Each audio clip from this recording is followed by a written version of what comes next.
Hey everyone, Marv here from App Planted in the Garden. Today I want to give you a quick tour to see what's growing in our garden as we head into the month of June. We actually do our best to grow in every corner of our garden, and I want to show you what we're doing to maximize our space. So we're going to go through each section of our garden and show you what we're growing in there, whether it's in a container or garden bed. By watching this video, hopefully you could see something that we're doing here that could also help you increase or maximize your growing area. So let's go see what we got, starting with this section of the garden. This is the northeast section of our garden, and right in front of me is a 3-tier planter that I built. Inside it is a Rosa rugosa plant, and when it's in full bloom it attracts many pollinators. And beside it is a fully covered garden bed with mesh doors to keep pests away. Here we're growing onions combined with carrots, and these two make a really great companion plant. And it's because onions have shallow roots while carrots produce deep roots, so they won't compete for space. We planted these back in mid-April, and here's how it all started. To get the soil ready for planting, I applied a light sprinkle of organic chicken manure granules. We use this often in the garden because it contains all the essential nutrients to grow healthy plants. I then followed up with an inch layer of compost on top. By adding compost, it enriches the soil while providing balanced nutrients. At the start of planting season, I am more organized and I like to mark out the spacing for each seed or seedling that I'm planting. In this case, I'm spacing each onion seedling 6 inches apart, which allows plenty of room to grow large onion bulbs. At the center of every 4 holes, I planted 1 carrot seed so that I'm not wasting any space here. We start our onions from seed indoors around February, and we trim and maintain the leaves to about 4 to 5 inches in height. By doing this, it strengthens the roots and thickens the bottom stem. When it's time to plant the seedlings, I bury it to about 1 inch deep, and if I plant the onions too deep, it may not form any bulb. Overall, I planted about 78 onions in here. I then watered deeply and continued to water every other day for the first 2 weeks. Everything in our garden is set on drip irrigation system, which saves us a lot of time. We run our system on a timer, so we never really have to worry about it. In mid-May, there's still a chance of frost, so we cover our beds with plastic cover to protect the seedlings. But when the weather changes and it starts to get hot, I switch these plastic covers to mesh cover. This allows airflow, keeping the bed cool during summer. All these onions will be harvested at once, and we will be storing these for winter. Now back to present day. Right across the onion bed, we have several planters and 8-gallon grow bags. Here we're growing dwarf tomatoes and peppers. For each container, we grow 1 to 2 plants, and we start these seeds as early as January. I recently transplanted these after hardening them off for a week. They actually started producing flowers already, and I do like to remove them so that they can continue growing. This way they won't get stunted growth. Next to these planters, we have this newly built strawberry cage. For years, we haven't been able to enjoy strawberry fruits because squirrels keep eating them. Now with this cage, we won't have to worry about that issue anymore. The strawberry fruits will be safe in here. And I didn't have to do too much work on this project. All I did was repurpose a broken covered planter that I built years ago. I took the cage cover and simply added a door to it. For the front door, I went with half-inch hardware cloth so that the smaller pollinators can still pass through. Our family was really excited to plant as much strawberries as possible, knowing that they'll be safe in here.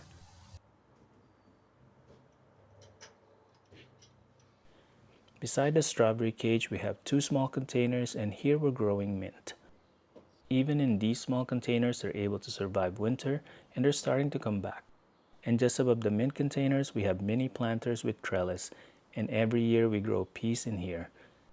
And recently I built a large version of the same planter with trellis. The spot that I place it in is a very shaded area, but I'm going to experiment this year to see what I can grow in there. And on the side of the steps, we're growing tomatoes and also Russian ginseng, which is growing on its 2nd year now. A recent addition to our garden this year is this elevated planter from VEGO garden. The size is about 2 by 6 and it's really tall, and this is great because I don't have to bend down to reach the soil. Here we're growing cabbage, kohlrabi, spinach, radish, and lettuce. The vegetables in here have started to outgrow the mesh cover, but I do have a plan to switch to a taller cover. I will be installing that really soon. Right next to it is a black currant bush, and this is a perennial plant. Before we start heading up, let me show you what we're growing in the steps using smaller containers. On one side, we're growing several types of herbs like mint, savory, chamomile, which has been self-seeding every year. This garlic chive we've been growing in the same container for many years, and it keeps coming back. This can also self-seed as well. The cilantro can also self-seed and they do start sprouting in spring. We have peppermint here that we started indoors from seed, and the same goes for this purple sage. On the opposite side of the stairs, we're growing peppers, and since they're in a smaller container, we do have to feed them more often to make sure they grow bigger. Upstairs in the deck, we have 2-tier planters and there's 3 in total. On the first level of each planter, I planted 2 whole potatoes. If I had more room to grow potatoes, I would have split them in half, but since these are the only spot available left, I didn't bother cutting them.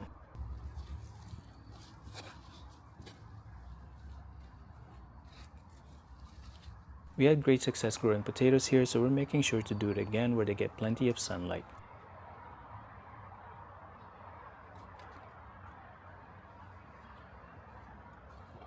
Everything that we grew indoors during winter is now out here, which is why we have an early tomato fruit showing up. This is Surrender's Indian curry, and this tomato plant will grow to less than 4 feet in height, which is great for small space. For easy access, we have a herb box close to our kitchen. Here we combine several herbs like rosemary, oregano za'atar, holy basil, sage, thyme, 2 sets of cilantro, Guyanese fine leaf thyme, parsley, and gotu kola. Here we have squash, melons, and cucumbers, and we started these indoors. They're hardening now, but the leaves are starting to turn yellow, which means that they need to be planted in the ground fast because they are lacking nutrients. This is a zucchini plant also from indoors, and it's starting to produce fruits.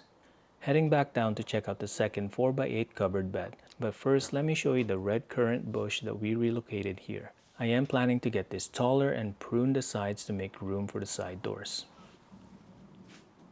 Inside the covered bed, we're mainly growing leafy greens and root vegetables like radish, carrots, beets, romaine lettuce, spinach, and bok choy. In here, they're safe from a lot of pests, so we never have to worry about any plant damages. These were all started from seeds directly in ground in April, and here's how it all started. First thing I did was apply an inch layer of compost on top of the soil, and this provides plenty of nutrients for vegetables like radish and lettuce. I then use a stick to create a 1/2 inch deep trench. For seeds like radish, I space them about 1 to 2 inch apart, and seeds like romaine lettuce, I space them to about 8 to 10 inch apart so that we can harvest a full head of lettuce. Then I lightly backfilled the soil and added a thin layer of leaf mulch to maintain moisture, and I also water daily, which helps to get a good germination rate. During this time, I also covered this bed to keep the inside warm, especially during cold nights. Everything here grew really well, and we're able to harvest the radish early. In the garden, we also do our best to grow berries and fruit trees that can survive our winter. Blueberries are one of those plants that do come back. These ones here are still very young, but every year they're growing much bigger. And they're not doing too bad in these 15-gallon containers either. This year, we added 2 more apple trees and we planted them in the VEGO round metal raised bed.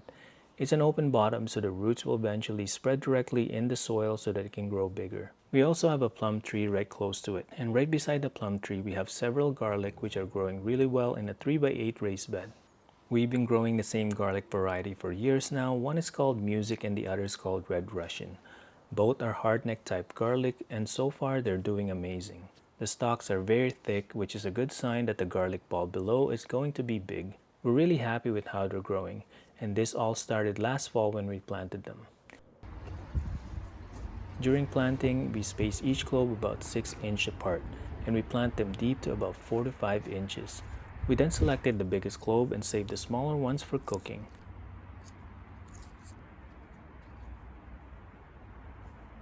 The flat end of the garlic is where the roots will form, and the pointy tip should face up when planting. Now, if you have a mild winter or hard soil to work with, then plant your garlic about 1 to 2 inch deep instead of 4 to 5 inch deep. We then applied an inch layer of compost on top. And after applying the compost, we added green materials which will decompose from fall to spring. And lastly, we topped it off with 4-inch layer of brown leaves to keep the cloves protected when it starts to snow and freeze. One of the main issues that we come across when planting garlic in fall is that squirrels tend to dig around the same time. So to prevent them from digging up the cloves, we use our shade cloth cover as a protective netting.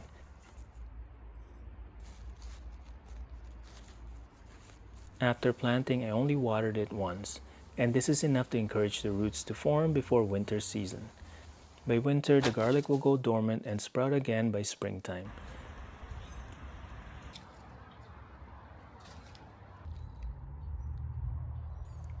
Springtime is the best time to feed the garlic to get them to a great start.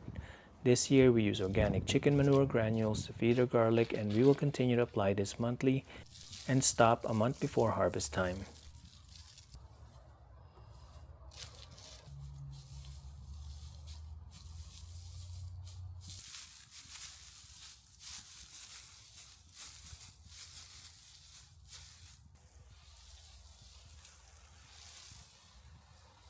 Next to the garlic bed we have another apple tree, and I'll be training these to grow right along our fence.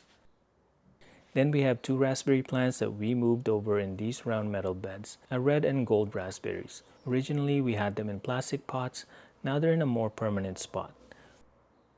We also have another apple tree in this area, and this one's a lot bigger and it's been productive every year. Interestingly enough, one of the grow bags under the apple tree always magically grows miner's lettuce. And this happens every April through June. And if you don't know it yet, this plant can actually be foraged in the wild.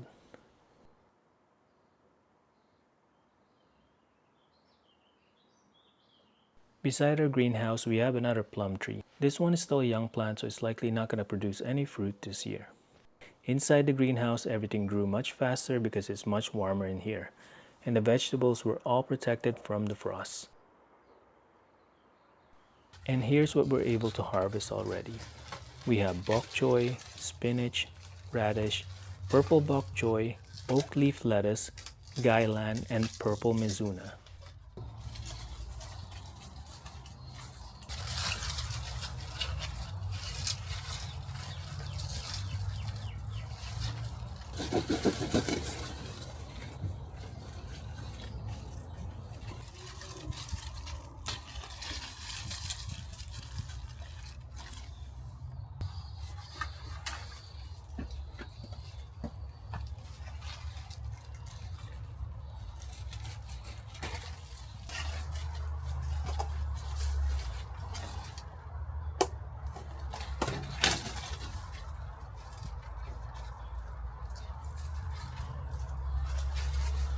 All of these vegetables have one thing in common. They all love to grow in cooler weather. Even in the narrowest part of our garden, we still find ways to grow something. This section between our greenhouse and our fence gets mid-afternoon sun. It doesn't receive much sunlight, but we've been able to grow goji berry in here. This plant is now 4 years old and we started it from seed. Then below it we have stinging nettle, which requires very little sunlight to grow, and this one comes back every year as well. Most recently, we redesigned this area of our garden. It was originally filled with grow bags and smaller containers, but we made a switch to a more permanent solution and installed raised metal garden beds from VEGO. And this one has a modern look to it, and we personally love the style. We started growing many spring vegetables in here like Swiss chard, lettuce, bok choy, tatsoi, cauliflower, and I've recently added peppers and tomatoes as well. We're slowly transitioning our summer crops in here, so every time we harvest something, that opens up a space and we plant more. And we also kept some of the 15-gallon containers to grow flowers, peppers, and eggplants. Before all this, here's what it looked like. It was filled with many grow bags. We love using these bags, but we had to make a switch because the squirrels started chewing on them. They actually damaged several bags, and it was time to replace them to something much stronger and longer lasting, which is why we went with the metal raised beds.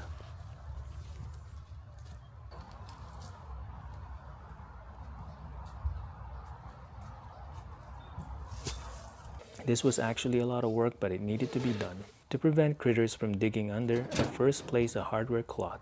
You won't see it here, but below the pebbles there's actually heavy-duty fabric barrier. We placed a fabric barrier to prevent the surrounding tree roots from spreading up into the beds.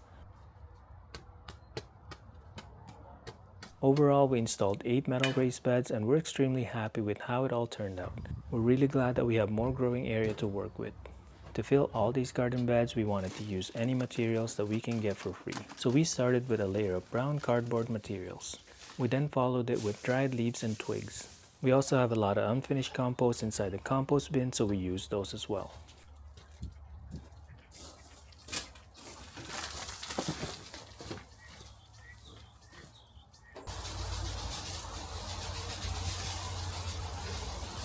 Afterwards, I then used the soil from the grow bags to fill the rest of the containers.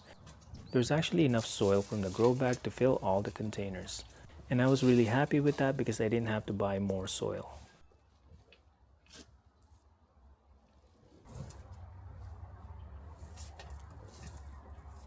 And the last thing I did was add vermiculite.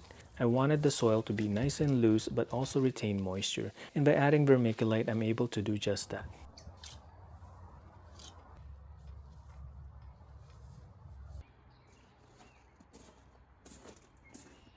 Once I was all done, the first thing that I planted was lettuce. Because it was still cold around this time, lettuce was actually perfect as a first plant. Day by day we started planting more and it's starting to look really nice, but we can't wait to see what this area will look like by midsummer.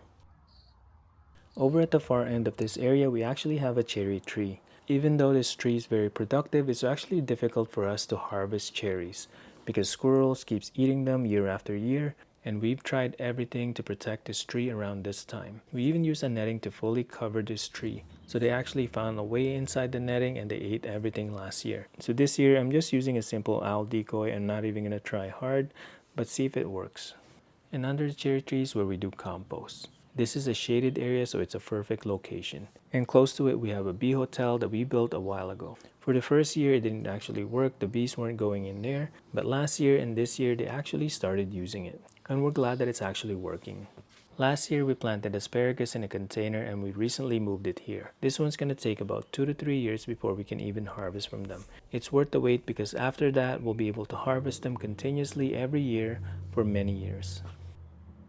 This area here is mostly raised beds with trellis. This receives morning and afternoon sun. Right now this is our tomato area, so we planted several varieties of tomatoes.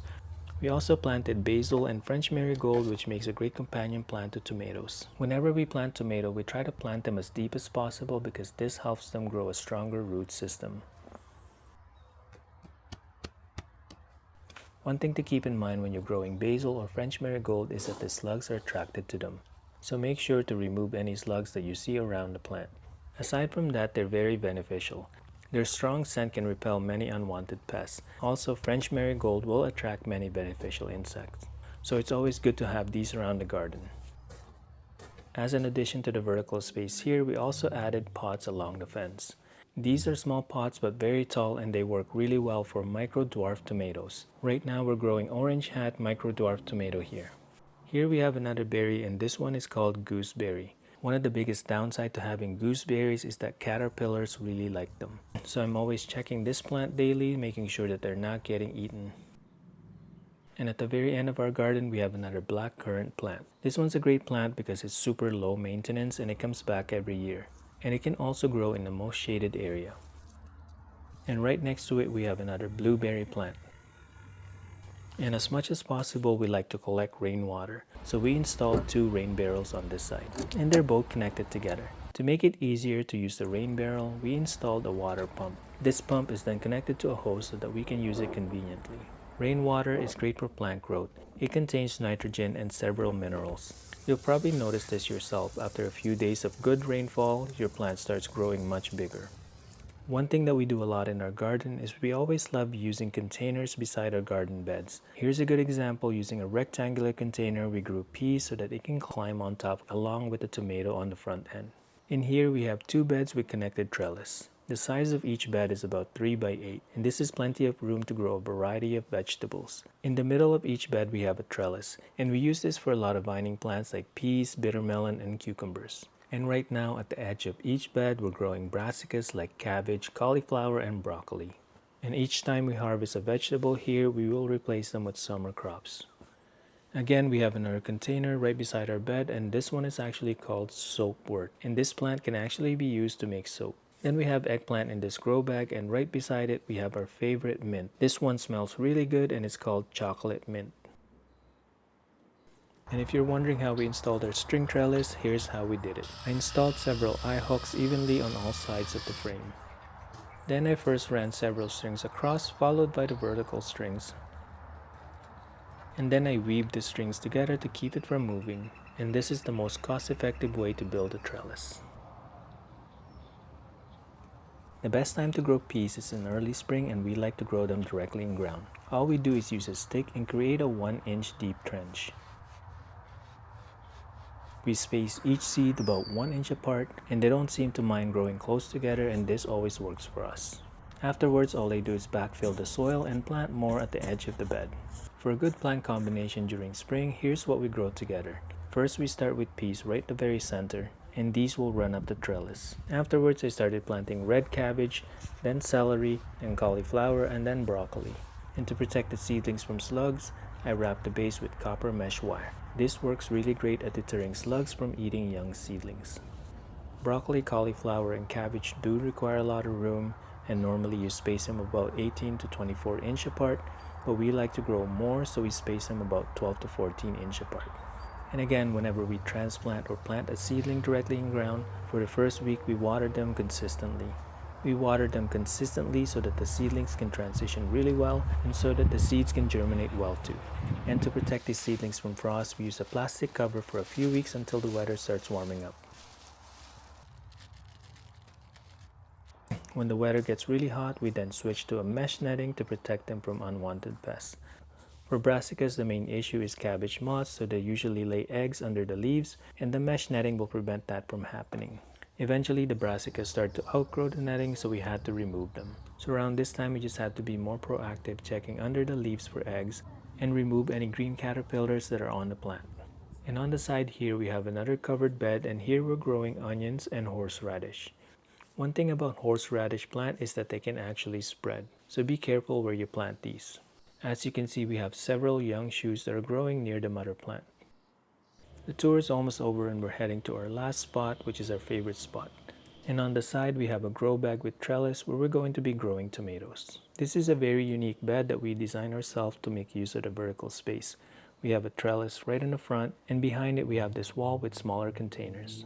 And here we have a snapdragon flower, a vining squash to climb the trellis, and a couple of cilantro. And we also planted marcelariac. This is similar to celery, but it forms a round root at the base. And in the shadiest part of this garden bed, we're growing watercress and wasabi. Both plants do well in shaded area. And along the wall, we mainly grow micro-dwarf tomatoes. Micro-dwarf tomato is one of our favorite plants to grow because they're a great space saver. Although each plant won't produce enough fruit, but if you grow a few of these collectively, you'll get a good harvest. So every year, this is always a great addition to our garden. And over on this side, we planted lettuce and kale. These lettuce won't last here because they'll be gone and harvested in a few weeks. I'm most likely going to replace this with some type of squash plant. And that's our garden. Thank you so much for watching this video. Don't forget to like and subscribe to our channel if you haven't done so. For more gardening tips and ideas, follow along at Planted in the Garden.